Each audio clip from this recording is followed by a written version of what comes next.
Praise the Lord. Hallelujah. പ്രിയ സഹോദരങ്ങളെ, ഓരോ തവണ ഓരോ വ്യാഴാഴ്ച ശുശ്രൂഷകൾ കഴിഞ്ഞ് ശരി ഈശോയ്ക്ക് നന്ദി പറഞ്ഞ് നിങ്ങളോട് ശരി കർത്താവ് ഇടപെട്ട കാര്യങ്ങൾ പറയുമ്പോൾ തന്നെ ഒരു ഒരു ഭയങ്കരമായൊരു അഭിഷേകമാണ് കേട്ടോ. ഇന്ന് വെള്ളിയാഴ്ച അച്ഛൻ പ്രഭാതത്തിൽ ബലിയർപ്പിച്ച് പ്രാർത്ഥിച്ചത് ഇന്നലത്തെ ശുശ്രൂഷ മനോഹരമായി എന്നതിനേക്കാൾ അഭിഷേകമായി എന്നതിനേക്കാൾ നിങ്ങൾ ശരിക്കും ഇതിനു വേണ്ടി പ്രാർത്ഥിക്കുന്നുണ്ടല്ലോ സഹോദരങ്ങളെ. ചിലപ്പോഴൊക്കെ തോന്നാറുണ്ട്, നമുക്ക് ചിലപ്പോഴൊക്കെ മടുപ്പൊക്കെ തോന്നാറുണ്ട് ചിലപ്പോഴൊക്കെ ചില സാഹചര്യങ്ങളിലൊക്കെ. നമ്മളൊരു കാര്യം റിപ്പീറ്റ് ചെയ്ത് ഇപ്പോൾ 4 വർഷമായില്ലേ ശരിക്കും ആവർത്തിച്ച് ഇങ്ങനെ ചെയ്യണം. ഓരോ വ്യാഴാഴ്ച പോകുമ്പോൾ ഇതൊരു പുതിയ അഭിഷേകമാണ്. ഞാൻ ഉറപ്പിച്ച് വിചാരിക്കുന്നത് മാനുഷികമായിട്ട് നമ്മളൊരു കാര്യം സ്ഥിരമായിട്ട് ചെയ്യുമ്പോൾ നമുക്ക് മടുപ്പ് വരും.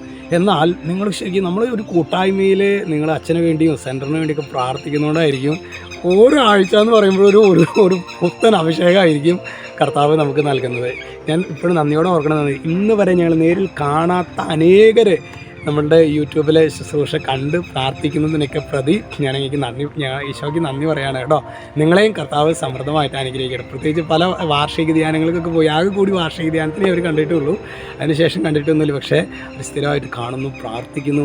അത് ശരിക്കും ഒരു ദൈവരാജ്യ ശുശ്രൂഷയുടെ ഒരു കൂട്ടായ്മയാണ് സഹോദരങ്ങളെ. നിങ്ങളെ അതിനെ പ്രതി നിങ്ങൾ പ്രാർത്ഥിക്കുന്ന മേഖലകളിൽ ദൈവം അത്ഭുതകരമായ വിധത്തിൽ ഇടപെടട്ടെ എന്ന് അച്ഛൻ പ്രാർത്ഥിക്കുന്നു കേട്ടോ. പിന്നെ നമുക്ക് ഇന്ന് നമ്മുടെ താമസിച്ചുള്ള ധ്യാനത്തിൻ്റെ നല്ലൊരു ഗ്രൂപ്പാണ് കേട്ടോ. ഇന്നലെ സായാഹ്നത്തിൽ 4:30 ആരംഭിച്ചു. ഇന്ന് അവരുടെ കുമ്പസാര ദിവസമാണ്. നന്നായിട്ട് പ്രാർത്ഥിച്ചേക്കണം.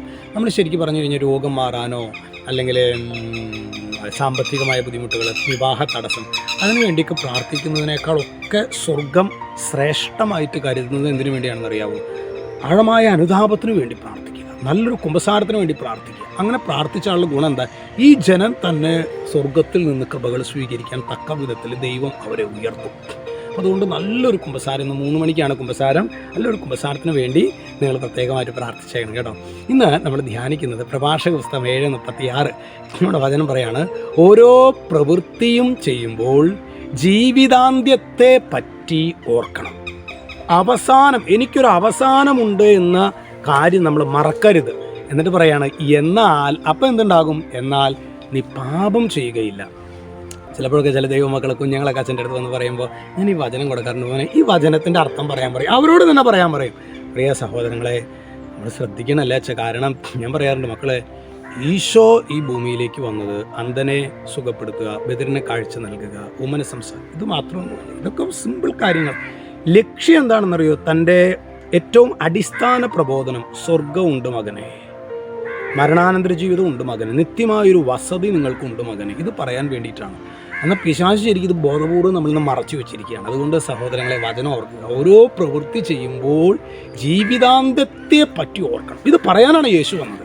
കർത്താവേ, ഈ ഒരു ബോധ്യം ഞങ്ങൾക്ക് നൽകണമേ.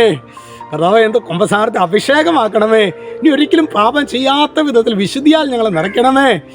ഈശോയുടെ നാമത്തിൽ ഇപ്പോഴും എപ്പോഴും എന്നേക്കും ആമേൻ.